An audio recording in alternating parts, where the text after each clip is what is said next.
Ya, kami lanjutkan saudara berbincang mengenai apa yang terjadi di Simalungun dan di Sumatera Utara, tapi mungkin juga banyak terjadi di kota-kota lain di Indonesia bersama Mbak Erlinda dan juga Pak Susanto. Perdagangan bayi atau perdagangan anak. Saya pernah meliput kasus ini tahun saya sampai sudah lupa begitu. Tahun jebot ya. Iya, Mbak Erlinda ya, supaya saya juga nggak ketahuan usianya ya kan. Iya. Di Jakarta waktu itu, Ya. petugas dari Departemen Sosial pura-pura ingin membeli bayi dan ternyata ada yang menyediakan seorang bidan di kawasan Jakarta Timur. Kok ini masih terjadi sih seperti ini? Apa yang terjadi Pak Susanto? Ya, pertama memang pengawasan tidak terlalu maksimal ya. Sebenarnya ada beberapa yayasan yang sebenarnya berpotensi membantu dan selama ini juga dimanfaatkan modus dan jaringan perdagangan anak. Misalnya katakanlah layanan kesehatan, misalnya bisa klinik, bisa bidan, personal dan lain sebagainya. Yang kedua panti, dalam beberapa kasus juga terjadi gitu ya. Nah, tetapi yang perlu diingat bahwa kasus-kasus yang selama ini katakanlah dipidana itu kecenderungannya adalah pidana pada personalnya, katakanlah bidannya ditangkap, tetapi tidak ada misalnya pidana bagi korporasinya.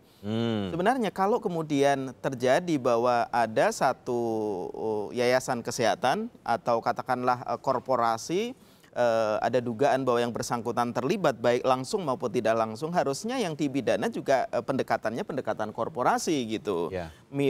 Pemiliknya, direkturnya pun harusnya juga terlibat dalam proses ini. Nah, makanya ke depan memang harus tegas ya kepada pelaku perdagangan anak ini, bukan tegas dalam pengertian kepada pelakunya saja, tetapi seluruh orang yang terlibat, baik yang membantu, yang mengetahui, baik langsung maupun tidak langsung memang harus dilakukan. Ya. Kalau Pak Susanto, kalau Anda mengatakan pengawasan ini tampaknya masih longgar, itu di mana Mbak Erlinda? Longgarnya saya pengen tahu. Kalau kita mau belak-belakan. Iya, saya maunya belak-belakan nih. Semoga nanti Ibu Menteri Kesehatan mendengar ya. Iya. Vaksinasi saja yang harusnya kepada masyarakat itu jangan sampai teledor seperti beberapa waktu yang lalu. Betul, ada vaksin-vaksin yang tidak benar. Sangat-sangat minim, apalagi terhadap perdagangan anak. Apakah ada yang namanya dari Kementerian Kesehatan itu pengawasan secara langsung untuk para praktek-praktek ini? Kami yakin tidak. Dan di Kementerian Sosial yang kita sorotin adalah banyak sekali oknum dari dinas sosial yang sekarang saat ini otonomi daerah. Dan kami sangat prihatin karena Kementerian Sosial sebegitu berjibakunya, tapi karena atas nama otonomi daerah, dinas sosial seolah-olah tidak mau bersinergi dengan Kementerian Sosial. Saya ke kasus saja Mbak Erlinda ya, misalnya di Simalungun ini, Ibu LP tadi yang Pak Marudut Kapolres Simalungun katakan, dia melepas bayinya kepada seorang petugas kesehatan begitu kan. Iya. Nah, apa yang kemudian harus dilakukan di sini nih? Iya, saya setuju dengan kan saya gergetannya di sini nih. Kalau masyarakatnya butuh biaya atau apa segala macam sampai bingung, kok ada yang nada orang yang belajar gitu loh, mengerti kesehatan, bidan lah, suster lah. Makanya saya bertanya kepada Pak Kapolres, apakah yang namanya penyalur dan penadah tadi apakah juga diberikan sanksi? Ya. Kenapa? Betul sekali, ini oknum kesehatan loh.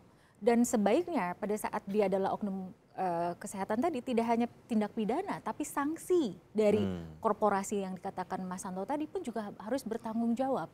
Sehingga benar-benar efek jera itu terjadi.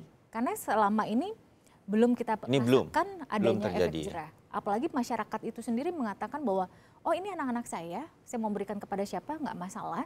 Dan apakah pemerintah memberikan kami sepiring nasi? Alasan itu.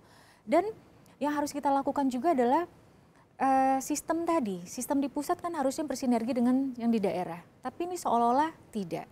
Perdagangan anak jangan dianggap sebagai suatu kesalahan yang biasa saja. Tidak seperti narkoba. No, itu rantainya sangat panjang.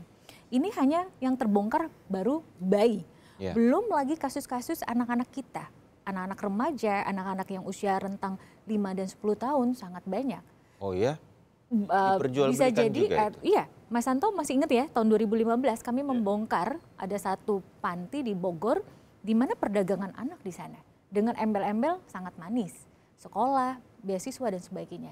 Nah, kami dari Indonesian Child Protection Watch ini ingin mendorong kepada KPAI yang lebih menyuarakan kembali dan bekerja dengan kementerian dan lembaga serta masyarakat bahwa ini adalah sesuatu yang salah, itu dulu intinya. Katakan kepada masyarakat bahwa pada saat kita memberikan anak kita itu adalah suatu kesalahan dan itu pidana. Itu dulu yang kita lakukan. Yang kedua, kekuatan hukum tadi. Law enforcement-nya kita kuatkan dan siapapun kita nggak usah pandang bulu. Mau dia adalah misalnya kadis kesehatannya kah atau apanya segala macam harus ditindak tegas. Harus ditindak tegas. Tapi lembaga seperti Indonesian Child Protection Watch juga harus bekerja sama kan? Ini harus bermitra kami. Ini bisa kita edukasi masyarakat bahwa nggak boleh loh melepaskan anak kita itu seperti itu. Mas Bayu. Itu memang harus dilakukan ya, bukan hanya katakanlah KPAI sebagai lembaga pengawas, tetapi seluruh komponen dan juga stakeholder.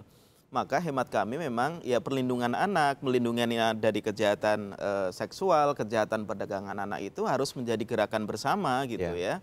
Bukan hanya katakanlah misalnya lembaga-lembaga yang concern ke perlindungan anak saja, tetapi juga lembaga agama, lembaga sosial yang memang juga harus melakukan hal yang sama. Pak Susanto sama Mbak Erlina begini, saya kemudian membayangkan saja begitu.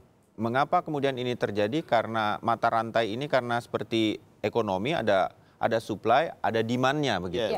Mungkin ada orang tua yang kepingin anak, tetapi bagaimana caranya dan segala macam, akhirnya kemudian dia melakukan hal-hal yang dia tanpa sadar atau mungkin sadar tapi nekat saja melanggar hukum, membeli anak-anak seperti ini. Murah meriah ya? Iya, kira-kira kayak gitu. Dibanding adopsi yang saya ingin tahu KPAI seperti apa sih ini pasar ini begitu? Karena saya tadi tanya ini dijualnya kemana, Pak? Termasuk ada ini juga keluar memang negeri, ini pasar kan? Loh, ini pasar. Ada pasarnya kan? Kok bisa begitu?